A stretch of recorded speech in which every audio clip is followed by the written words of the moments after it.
Assalamualaikum warahmatullahi wabarakatuh. Perkenalkan, saya Eka Puspitaningrum, mahasiswa semester 3 program PGSDPI Universitas Terbuka. Hari ini akan memaparkan RPP pembelajaran kelas rangkap tipe 221, yaitu tipe 2 kelas dengan 2 mata pelajaran di satu ruangan. RPP kelas rangkap yang akan saya jelaskan kali ini adalah kelas 1 dan kelas 2 dengan tema yang sama, yaitu tema 2, subtema 2. Untuk materi kelas 1 yakni tema 2, kegemaranku, subtema 2, gemar berolahraga. Sedangkan materi kelas 2 yaitu tema 2, bermain di lingkunganku, subtema 2, bermain di lingkungan rumahku. Pada kegiatan pendahuluan, saya membuka kelas dengan menyapa anak-anak, lalu mengecek daftar hadir, kemudian meminta salah satu siswa untuk memimpin doa belajar. Setelah itu, saya memberi apersepsi pada dua kelas 1 dan kelas 2 untuk menyambut pelajaran hari ini dengan melakukan tepuk-tepuk sederhana. Saya menjelaskan kepada dua kelas 1 dan kelas 2 tujuan pembelajaran hari ini, kemudian menjelaskan secara singkat kegiatan apa saja yang akan dilakukan siswa pada hari ini. Yang pertama, untuk kelas 1, saya membacakan sebuah teks tentang permainan.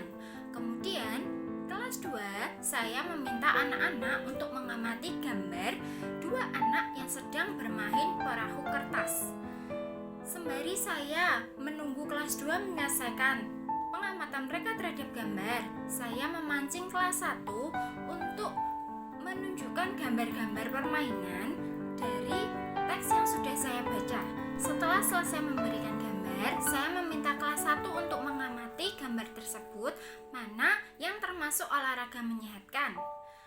Sembari menunggu kelas 1 mengamati, saya meminta kelas 2 untuk membaca teks tentang panjang pendek nada untuk memahami nada 2 ketuk dan nada 1 ketuk supaya kelas 2 paham betul bagaimana cara bernyanyi yang benar. Sembari mereka membaca teks, saya kembali ke kelas 1 untuk mengecek pekerjaan siswa. Setelah semuanya saya cek, saya mengajak siswa kelas 1 untuk membaca teks tentang peluit. Setelah itu, saya mengajak siswa kelas 1 untuk berdiskusi dengan teman sebangkunya, yakni mempelajari mana yang termasuk bunyi buatan, mana yang termasuk bunyi alam. Dengan diskusi bersama temannya, mereka akan lebih memahami perbedaan antara bunyi alam dan bunyi buatan. Saya kembali lagi pada kelas 2 untuk mengecek bacaan teks tentang panjang pendek nada dan mengecek pemahaman siswa tentang bacaan tersebut. Kemudian saya menjelaskan tentang nada 2 ketuk dan 1 ketuk pada siswa kelas 2. Setelah itu, saya membimbing kelas 2 untuk bernyanyi lagu berdayung dengan nada yang benar. Di lagu berdayung tersebut, saya meminta kelas 2 untuk berdiskusi menentukan mana nada 2 ketuk dan mana nada 1 ketuk.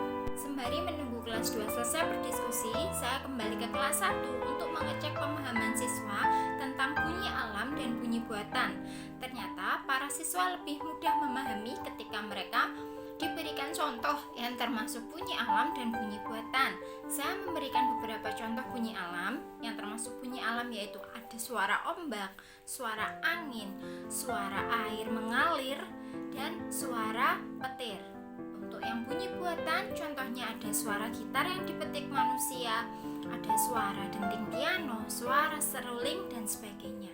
Kemudian, saya meminta kelas 1 untuk mencatat hasil pengamatan mereka, hasil diskusi mereka di buku tulis, mana yang termasuk bunyi alam, mana yang termasuk bunyi buatan. Ketika kelas 1 menulis perbedaan bunyi alam dan bunyi buatan dan contoh-contohnya, saya meminta kelas 2 untuk menyajikan hasil diskusi mereka tentang nada 2 ketuk dan 1 ketuk pada lagu berdayung.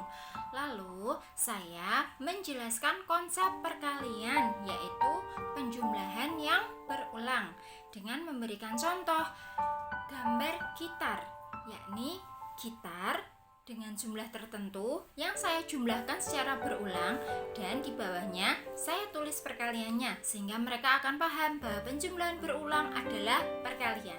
Usai memahami konsep tersebut, Saya mengajak kelas 2 untuk berdiskusi. Beberapa latihan soal yang saya berikan dengan gambar-gambar konkret seperti gambar piano, gambar seruling yang berupa soal-soal penjumlahan berulang untuk memantapkan pemahaman mereka tentang perkalian. Sembari menunggu kelas 2 selesai berdiskusi tentang soal yang saya berikan, saya kembali ke kelas 1 untuk mengecek apakah mereka sudah selesai mencatat. Ketika kelas 1 sudah selesai mencatat dan kelas 2 sudah selesai berdiskusi, saya mengajak anak-anak untuk menyimpulkan kegiatan yang mereka lakukan hari ini. Di kegiatan penutup, saya memberi kesimpulan kegiatan apa saja yang telah mereka lakukan hari ini, lalu memberi kesempatan pada siswa jika ada yang ingin bertanya tentang materi yang belum dipahami. Kemudian, setelah semuanya selesai dan semua sudah memahami materi hari ini, saya meminta salah satu siswa untuk memimpin doa penutup. Selesai melaksanakan doa, saya tutup pelajaran hari ini. Demikian penjelasan saya tentang RPP kelas rangkap kelas 1 dan kelas 2 tipe 221. Sekian dan terima kasih. Wassalamualaikum warahmatullahi wabarakatuh.